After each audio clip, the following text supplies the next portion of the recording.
여러분 안녕하십니까? 2014년 1월 16일 목요일 뉴스 독립군 데일리 고발뉴스입니다. 중앙대 청소노동자들의 투쟁, 저희 고발뉴스에서 지속적으로 보도해드리고 있는데요. 오늘은 학교 측이 중앙대 출신 기자들에게 언론의 편파 보도에 휩쓸리지 말고 학교 측을 도와달라라는 언론 플레이성 메일을 보낸 것이 드러났다는 소식입니다. 대조적인 뉴스도 들어와 있는데요. 초등학생이 쓴 대자보가 화제가 되고 있다는데요. 힘을 보태드릴 테니 청소노동자 아줌마들 기죽지도 두려워하지도 마시라라는 내용입니다. 이 어린이가요, 대학 측이 얼마나 무책임한지 알게 돼 용기를 냈다고 이 대자보를 쓴 이유를 밝혔다고 합니다. 중앙대 측, 동문 기자들에게 이 어린이 기사 다루지 말아달라고 설마 또 메일을 보낸 건 아니겠죠? 누구의 메일에도 흔들리지 않고 다만 국민들의 제보에만 흔들리는 뉴스독립군 고발뉴스, 오늘도 힘차게 출발하겠습니다. 이 프로그램은 지난 시간보다 5분 늘었네요. 감사합니다. 모두 5,788분의 고발뉴스 정기구독 후원자 제공입니다.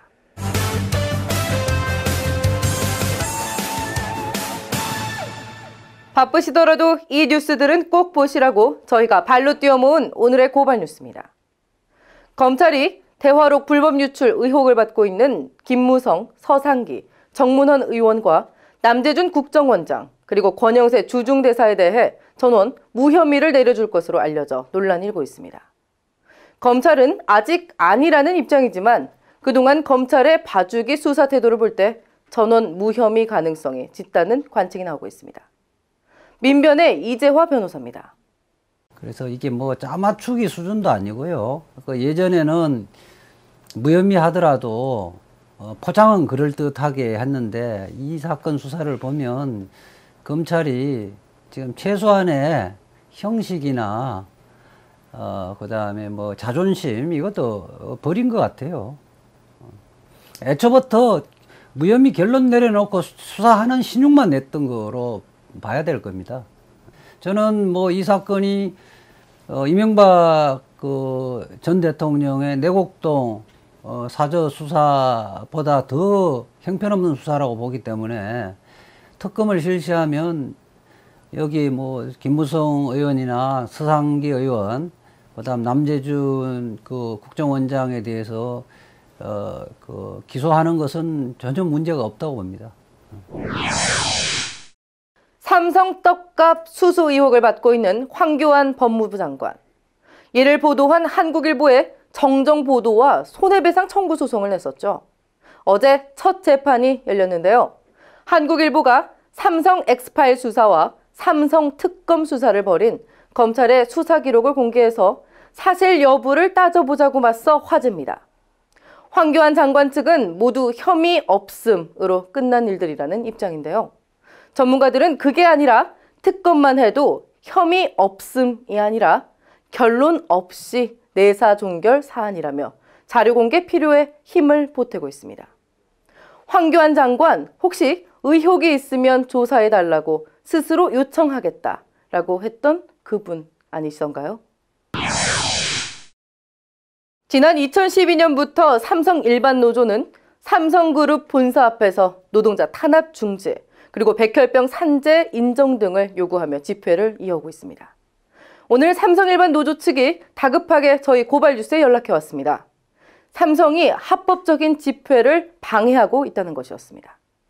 현장에서 만난 삼성노조 김성환 위원장은 삼성이 집회 차량을 견인해 갔는가 하면 대형 버스를 세워놓고 집회를 방해했다고 규탄했습니다.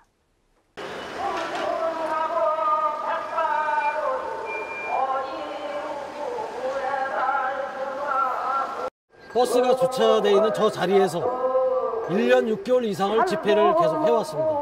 근데 오늘 와보니까 아예 집회를 방해하는 게 아니라 집회 자체를 원천 봉사하려고 저렇게 고의적으로 이제 버스를 대놓은 것이고, 또 이제 버스 기사한테 우리가 전화를 했어요. 차를 좀 치워달라 그러니까 삼성에서 여기다 주차시켜 놓으라 그랬다. 그리고 삼성에서 너는 어디 가 있어라.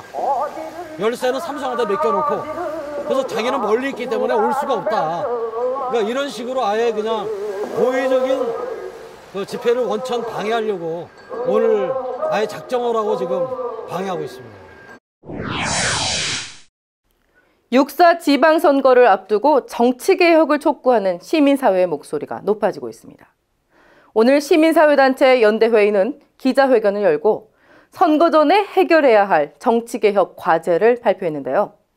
유권자의 표현의 자유를 보장할 것과 후보자 비방죄 폐지 등을 촉구했습니다. 여야가 모처럼 합의해서 냈다는 합의안이라는 것 자체가 또 기가 막힙니다. 지난 대선만 하더라도 유권자의 표현의 자유를 어떻게 들릴까 고민해서 선관위가 개정안까지 냈었는데 그것은 다 없어지고 투표를 독려해서는 안 된다 하는 내용이 들어갔네요. 오히려 국가기관의 개입은 철저히 엄격히 규제하고 불법이 있었을 때 경우에는 강력히 처벌하는 한편 유권자들의 표현의 자유는 적극 보장해야 오히려 관권 개입이 없는 정말로 유권자의 자유로운 축제의 장으로서 선거를 만들 수 있지 않겠습니까? 박근혜 정부가 주도한 시간제 일자리 활성화 계획. 결국 저임금 노동자들을 해고하는 수단으로 악용되고 있다는 소식입니다. 이마트가 정부 방침에 따라 55세 이상 여성 직원들에게 시간제 일자리 전환을 강요하고 이를 받아들이지 않을 경우 해고한다는 방침을 밝혀 논란이 되고 있는데요. 오늘은 아르바이트 노동조합이 법이 명시한 권리조차 보장받지 못하고 있다며 알바 노동자들의 실태를 고발했습니다. 기자회견장에 고발뉴스가 다녀왔습니다. 근로계약서 써달라고 하니 일자리를 잇는 것이 지금 알바 노동자들의 현실입니다. 지금 정부에서 시간제 일자리 이런 말들 하고 있는데 통계청의 통계를 보니 시간제 노동자들 3분의 2가 근로계약서조차 쓰지 않고 있습니다. 근로계약서 쓰지 않은 노동자들이 자기 받지 못한 임금 주장해봐야 사장들이 사용자가 우리 그런 사실 없다, 너 여기서 이런 사실 없다 이런 식으로 나와버리면 자기 권리를 그냥 빼앗기는 겁니다. 매우 심각한 사태입니다. 노동청이 정말 이 문제를 해결할 의사가 있다면 제대로 처벌해 주십시오. 지금까지 오늘의 고발 뉴스였습니다.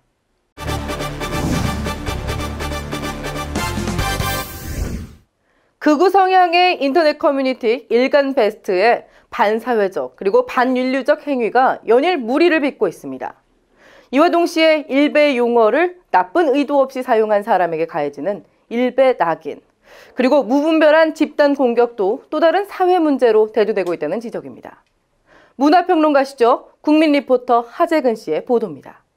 최근에 또 한 차례의 일베 폭풍이 지나갔습니다. 먼저 크레용팝의 엘린이 일베를 상징하는 손동작을 했다는 의혹이 일었고, 과거 운지 발언을 한 김진표의 아빠 어디가 합류 소식에 네티즌의 강력한 반발이 있었으며, 홍진호가 찌릉찌릉이라는 말을 썼다는 이유로 공격당했습니다. 대중이 일베어 사용에 강력히 반발하는 것은 지극히 건강한 현상입니다. 일베에선 지역차별, 여성비하, 인종혐오 같은 반사회적, 반인륜적 행태가 나타나고 있습니다. 민주공화국이라는 대한민국의 국채를 부정적으로 묘사하고 독재 정권을 옹호하는 듯한 흐름까지도 나타납니다. 얼마 전 대학가에 안녕들 하십니까 대자보 신드롬 있었을 때 대자보를 찢은 인증샷이 등장했었는데, 바로 이런 것이 테러의 전조라고 할 수 있습니다. 이런 것이 용인되다가는 결국 마음에 안 드는 주장을 한 사람을 직접 공격하는 수준까지 발전하게 될 것입니다. 악의용 젖꼭지를 만드는 회사에서 출고 전에 자신의 입으로 빨기도 한다는 인증으로 이른바 찌찌파티 사태가 벌어져 미국 본사에서까지 문제가 되기도 했습니다. 이런 일들이 벌어지는 걸 보면 도무지 아무런 개념이 없는 것 같습니다. 옳고 그름을 전혀 분별하지 못하는 상태에서 그저 감정을 배설하는 데에만 충실한 것으로 보입니다. 그렇기 때문에 일베와 일베어 사용에 대한 강력한 대응이 필요합니다. 최근 방송에서 잇따라 일베식 이미지가 방영되는 방송사고가 있었습니다. 이것은 매우 심각한 결과를 초래할 수 있기 때문에 대중이 강력하게 경계하는 것은 당연합니다. 특히 연예인들이 이런 유행에 동참하면 일베어 확산에 기폭제 역할을 할 것이기 때문에 초기부터 강력하게 대응해야 합니다. 문제는 그 강력 대응의 양상이 매우 일베식으로 벌어진다는 데 있습니다. 일베는 약자에 대한 분풀이, 증오, 낙인찍기, 집단 공격 등이 나타나는 곳인데 지금 일베를 경계하는 사람들이 보이는 행태도 그것과 상당히 유사합니다. 일베와 연관된 연예인이 나타나면 일베충이라는 낙인을 찍고 집단적으로 공격하며 증오를 표출하는 것입니다. 결국 일베도 폭력, 일베 반대도 폭력으로 나타나는 셈입니다. 그렇게 사람에 대한 증오보단 일베어 사용의 문제를 알리고 재발 방지를 요구하는 것에 집중하는 편이 바람직합니다.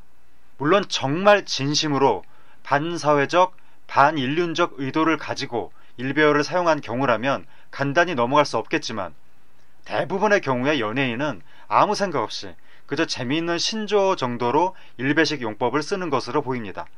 그렇다면 그 문제점을 가르쳐주면 되는 것입니다. 지금은 문제 지적을 넘어서 아예 사람을 매장해버리려는 흐름까지 나타나는 게 문제입니다. 일베식의 낙인, 증오, 집단 공격이 아닌 보다 민주공화국에 어울리는 합리적 이성과 관용이 넘치는 인터넷 문화가 필요합니다. 고발 리포트 하재근이었습니다. 하재근 씨의 리포트, 여러분은 어떻게 들으셨나요? 다양한 의견이 넘쳐나는 오픈 플랫폼을 지향하는 저희 고발뉴스는 보다 많은 파워블로거들의 참여를 기다리고 있습니다. 모든 블로거가 국민 리포터가 되는 그날까지 저희 데일리 고발뉴스의 문은 언제나 활짝 열려 있다는 사실 다시 한번 말씀드립니다.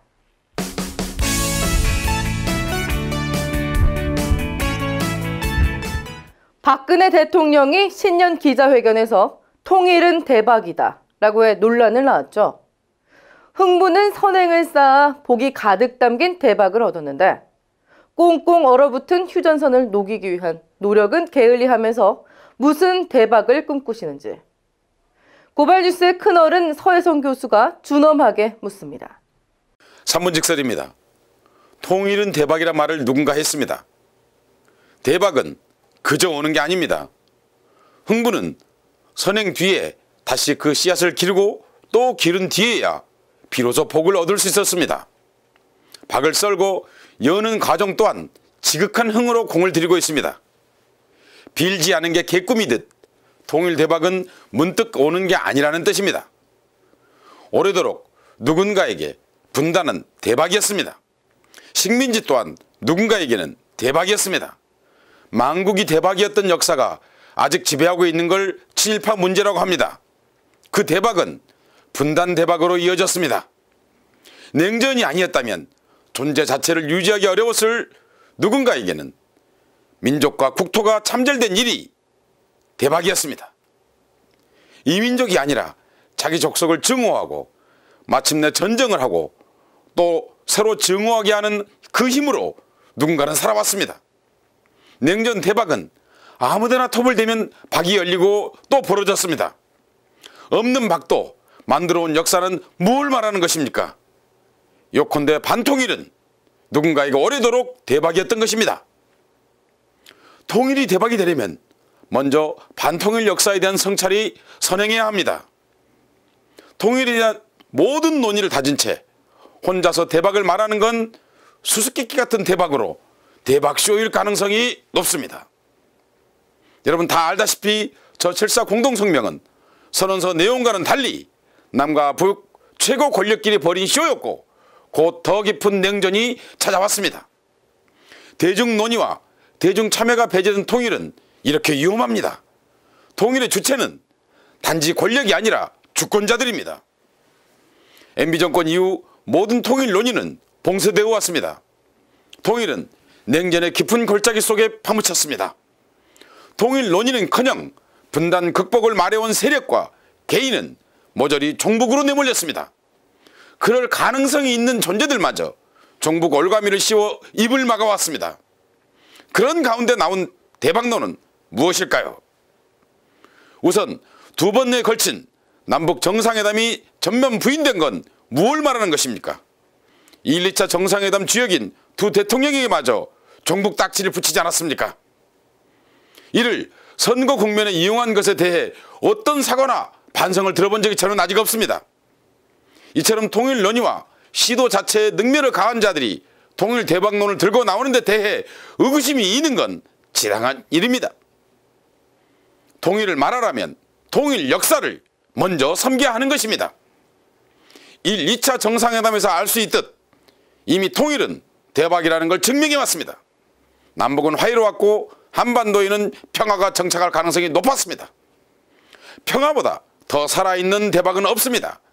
아무리 비싼 평화도 값싼 갈등보다 값이 싸다는 걸 민주정부 10년은 입증해 왔습니다. 단언컨대 하루아침에 대박은 쇼일 수밖에 없습니다. 일상의 평화야말로 대박이라야 하는 것입니다. 통일 대박론이 성립하려면 분단 관리가 선행해야 한다는 뜻입니다. 이는 남과 북 사이만이 아니라 남한 내부에서 통일 논의의 광범한 활성화 또한 포함되는 것입니다. 평화적 분단 관리야말로 대박으로 가는 징검다리이자 지렛대라는 걸 대박론자들은 겸허히 배워야 합니다. 대박이라는 말은 흥부전에서 알 수 있듯 금, 은, 재화 따위 복이 문득 쏟아져 나오는 일을 비유하는 말입니다. 통일은 복바가지가 벌어지는 돈놀이일 수만은 없습니다. 분단이 품고 있는 온갖 깊은 상처와 통일을 갖는 민족사적 의미를 새기기에는 역사상 가장 가벼운 표현임에 분명합니다. 그래도 좋다고 치겠습니다. 무엇보다 궁금한 것은 대박론의 내용입니다. 그 내용을 아는 자가 지금 한국에는 아무도 없습니다. 실체가 없는 대박론은 설령 대박이라 하더라도 대박 독점으로 이어질 수밖에 없지 않습니까? 혼자 터뜨리는 대박은 도박장 분위기가 물씬합니다. 따라서 대박 논의를 공개하는 대중적, 민주적 믿음을 이끌어내야 하는 과정은 권력의 책무이지 권리가 아닙니다. 정치도 통일도 수수께끼 노름이 아닙니다. 주권자는 그 수수께끼를 푸는 한낱 젖비린내 나는 소년이 아닙니다. 다들 기억하고 있듯이 수수께끼를 풀고 난 뒤의 허탈함은 누구의 몫입니까? 3분 직설이었습니다. 수신료 날치기 인상 시도를 거듭하고 있는 KBS. 알고 보니 진짜 귀족 회사였던 것으로 드러났습니다. 민주당 최민희 의원이 공개한 자료에 따르면 전체 직원 10명 중 6명이 억대 연봉을 받고 있다고 합니다. 최 의원님, 방만경영의 표상이라고 한마디 하셨네요. KBS, 사실이 아니라고 해명하고 나섰지만 온라인에서는 수신료 인상보다 진실 보도가 먼저다라는 따끔한 댓글이 이어지고 있습니다. 진실 보도를 추구하는 저희 고발뉴스, 횟수로 3년을 이어오고 있는데요. 직원은 20명입니다. 인터넷 신문에다 데일리 영상뉴스, 그리고 국민포털 출범 준비까지 참 턱없이 부족한 숫자죠. 통상 후원자 1000명에 직원 1명이 적절한 수준이라고 하니 6명이 살아야 할 집에서 20명이 살고 있는 셈입니다. 전형적인 흥분의 집이죠. 어려운 여건 속에서 저희 도와주고 계신 후원자분들 진심으로 감사드리고요. 또 새롭게 정기구독 후원 참여해 주실 분들은요. 고발뉴스.com 홈페이지 우측 상단에 있는 배너를 통해 후원해 주시면 감사하겠습니다. 국민 알 권리 해방의 그날까지 지치지 않고 가겠습니다. 뉴스 독립군 고발뉴스, 오늘은 여기까지입니다. 시청해 주신 여러분 고맙습니다.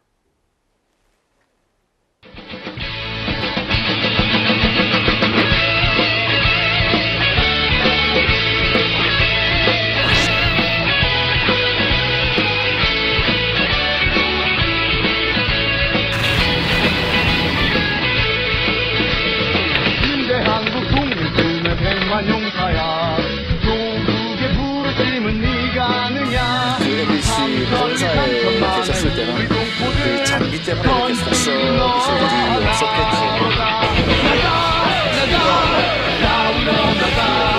또 위원장한테 전화를 받으셔도 되어 있는데 수사에 방해가 됐다고 생각하지 않고요.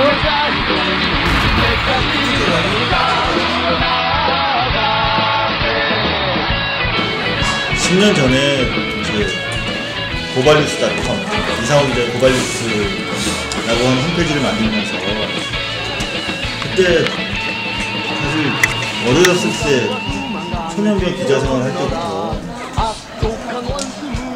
너무 많은 사람을 구속시켰거든요. 그리고 너무 많은 사람을 다치는 걸 봤고, 근데 내가 도대체 이 기자직을 왜 하는 건지 되게 회의가 될 때가 많았어요. 그래서 내가 그 홈페이지에도 담아놓은 얘기지만 내 국민의 삶이래요. 그러니까 고발은 사람에 대한 증오가 아니라 사회에 대한 사랑입니다.